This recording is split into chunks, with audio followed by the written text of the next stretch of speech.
Hello there guys, you're listening to Ebird Online and I'm back with another review. And today we're going to be talking about Jovi and Yara. Guys, sometimes life is just a 4-letter word. And in the worst kept secret of all time, we discover that Yara is once again pregnant. And I do feel quite sorry for Yara because as we know last time we saw this couple, Jovi's so-called friend Sarah the serpent was telling Yara all about Jovi's past with strippers. And so I can imagine she wants to get their relationship on an even keel before they bring a third party into it. So we have got quite a bit to discuss. Just before I begin, as usual, please don't forget to subscribe to my channel if you've yet to do so, and a massive thank you to everyone that's subscribed so far. I really do appreciate it, and also don't forget to smash the like button if you enjoy the content. So without further ado, I give you Jovi and Yara. So we first catch up with Yara and she's walking down the street and she tells us that she's already asked Jovi about the strippers and that Jovi said it's all in the past. But Yara says she's still quite worried because she's not really sure that Jovi is ready to start a new life. And I'm not sure either. Perhaps the girls at Legs 11 could shed a bit of light on it. But there's one thing for sure, Yara took that very seriously, and here's why. Usually, 9 times out of 10, if somebody from the 90 Day Fiancé franchise has to ask their partner about cheating or anything of that nature, TLC insist on having the cameras there. And surprise, surprise, this whole conversation was not captured. And that suggests to me that Yara didn't say anything to production about wanting to speak to Jovi about it. She just went ahead and spoke to him. And so I do think that she was quite upset by it all. And she had an amazing poker face to Sarah. And you know, she said, "Oh really? Oh no, he never told me that." But my theory is she was very upset, but she did not want to let her guard down. But anyway, Yara's off today to meet Jovi's mum for a coffee. And she's busy flexing the Yves Saint Laurent bag. And she's dressed to kill. And when she walks into the coffee shop, Jovi's mum also has Jovi's aunt in tow. And Yara says it's quite difficult for me because I don't know his family that well. And then she tells production, "I don't care if they like me, it's their problem. Everyone should like me, I'm a sweetheart person." And guys, Yara does make me laugh. She's about as warm as an Antarctic winter, but I do like her turn of phrase, and I think sometimes people take her the wrong way. I kind of think these statements are a little bit tongue-in-cheek. I don't know, I don't take it too seriously. And production are busy talking to Jovi's mum and aunt. And his mum is telling his aunt she wanted Jovi to pick a local girl. And she said this before, I really don't understand what the big deal is. She's acting as if Yara is some weird specimen from Mars. And yet again she says, my knowledge of Ukrainian women is that they always just want to get to America. Not all of them. And I'm not at all disputing that Yara wants to get to America, but Jovi's mum, I'm going to need you to come with some evidence. Because you keep saying it, and it may be true of 1,000,001 Ukrainians, but it might not be true of Yara. I find the whole thing quite irritating. But like I said before, Yara has choices. Yara's a very good looking girl. She's chosen to be with Jovi. She could very easily choose to be with somebody else. And all three of them sit down and his aunt says, "How did you guys meet? Did you meet online?" "Auntie, you know very well that they did." And they all coo over the ring. And the aunt says, "Where are you getting married?" Again, you know. And Yara says, "We're going to have a Las Vegas wedding." And his mum just dived in yet again. And she said, "We really need to speak about this.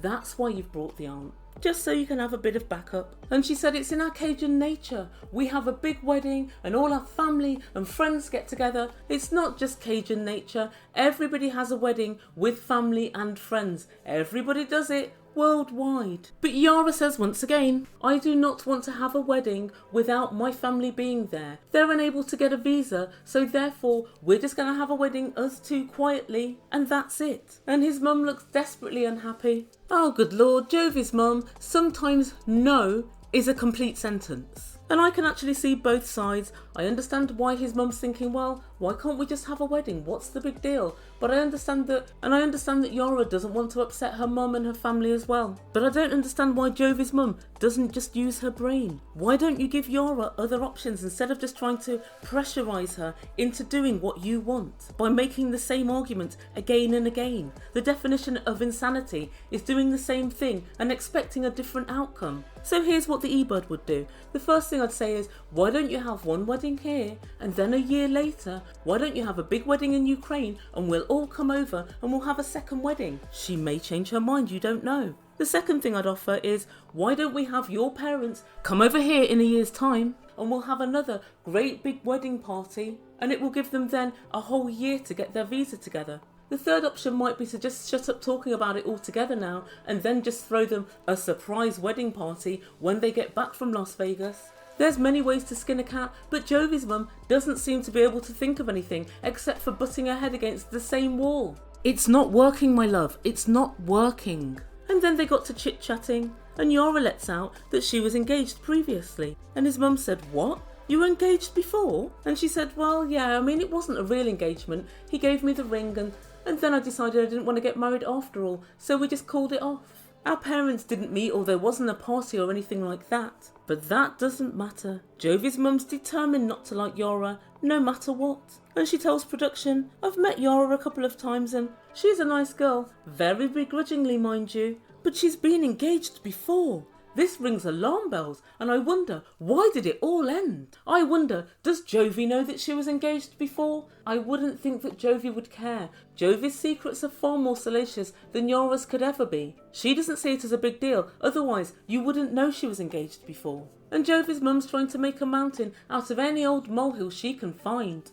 I find it all quite boring. And honestly, I don't know how Yara puts up with Jovi's mum going on about the same thing again and again. Sometimes in life you just have to accept that you don't make all the decisions. And next time we see Yara, she's on the phone to her best friend Ciara, and she says to Ciara that she feels quite depressed and she feels quite down. And it's been extremely hard for her coping whilst Jovi's not around. And she says she doesn't have any friends there, but also she's been feeling quite ill. And she said, I've been feeling nauseous and sick and hot and sweaty. And Ciara points out, you may well be pregnant. But when her friend said this, Yara said, no, I can't be pregnant. There's no way. We've been quite careful. Quite careful? What does quite careful consist of, Yara? Is quite careful the rhythm method or the withdrawal method? I think it probably is, isn't it? Well, that's obviously then not very careful at all. Why are you trusting somebody like Jovi to ascertain the correct moment of release and to actually withdraw at that moment? Jovi's a pisshead and Jovi barely knows what day it is. Why would you trust him with something so important? I hereby proclaim that you've been anything but careful. So Yara gets off the phone sharpish, and so she decides to go to the chemist to get a pregnancy test. And just that alone tells me she more than likely thinks that she is pregnant. On the way there, she reminds us that she had a miscarriage previously, and the doctors had told her it was going to be very difficult for her to conceive again. So I guess that's why you're saying you decided to use no protection. And then she also lists all the reasons that she doesn't want to be pregnant. 1, she has no job. 2, she doesn't know anybody in the US. 3, Jovi's a child and he still parties too much. And 4, she has no support system and she'll just be in on her own with the baby. You've forgotten. 5, you don't know Jovi as well as you want to. 6, you can't necessarily rely on Jovi for all the support you need. And 7, his mum's a bit of a bloody nightmare who doesn't like you. And she goes to the chemist and buys a few different tests. That way she can pick and choose the result. And the chemist says to her, good luck. Don't worry, she won't need that. She'll just choose the result. Whichever test she likes the result of, that's the one she's going with.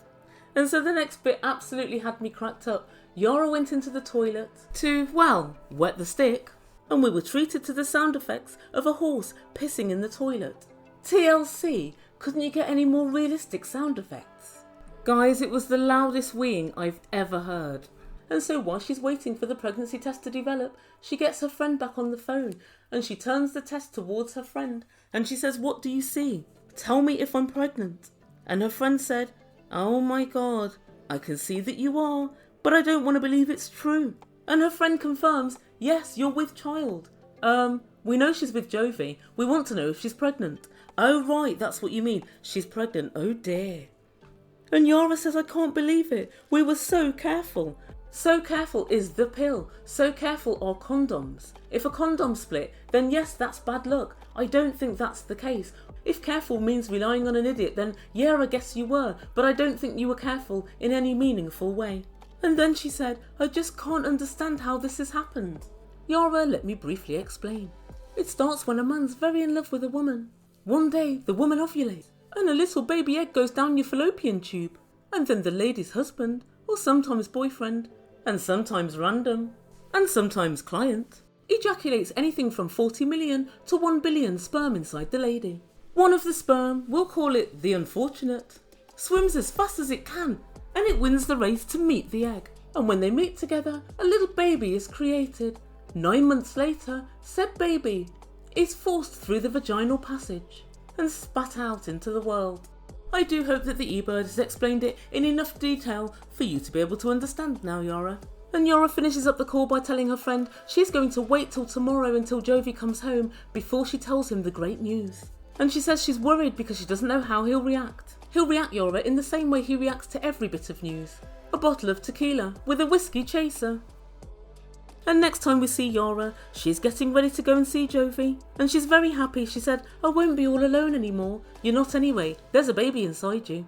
And I don't know that it's going to make that much difference. From what I can see, Jovi's not that great company. But she's still worrying about their situation. And she retells us the story of when she was pregnant before, and she had to have an operation when she miscarried, and Jovi left her to go to work. And I don't blame her. Obviously that's really playing on her mind now. And she goes in a taxi to the airport, and when she arrives, she can't find Jovi anywhere. She's standing by his baggage reclaim, but there's no Jovi to be seen. She calls his phone. Jovi, where are you? I'm in the bathroom changing. Yeah, that's it. I'm putting on a 3-piece suit.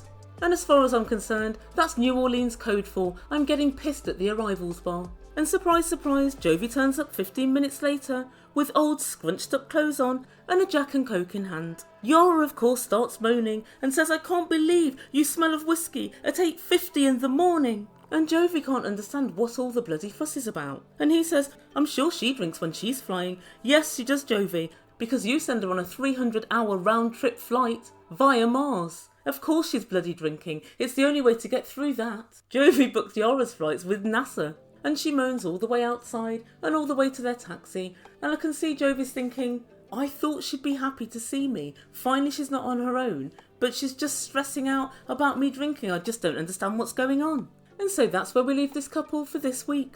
So guys, I'm not quite sure about this storyline. I kind of think that Yara maybe wanted to get pregnant. I'm not sure. It just seems really strange that she's only just had a miscarriage. You would think the last surprise pregnancy would be enough for them to put things into place where you don't get pregnant again and you don't get caught out again. Unless, of course, you want to. And I think it's fair to suggest no woman in their right mind would leave the withdrawal method up to the likes of Jovi. He doesn't exactly seem responsible now, does he? And so it's for these reasons that my sympathy is capped at around, I don't know, 35% for Yara. It's not very high. I kind of think you brought the whole thing on yourself. I've got a feeling that Jovi will be quite pleased that you're pregnant.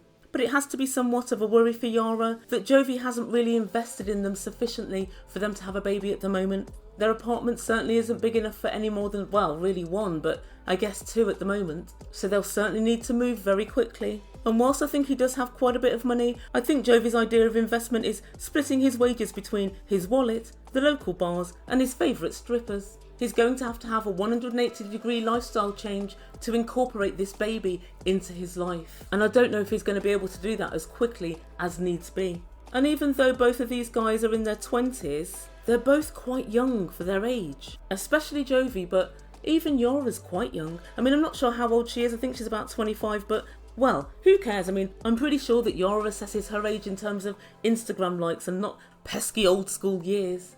But they're both sort of young free spirits, and you saw all the pictures of them going on holidays and travelling around the world. Are they ready for a baby? It wouldn't really seem so. But on the other hand, who is ready for a baby? I guess it just happens and you make yourself ready. But I'm not sure. I've got a sneaky feeling that Yara kind of did this on purpose. Something just tells me, why be so laissez-faire with regard to your own body, knowing that you've just been pregnant? So guys, let me know what you think on the issues in this video.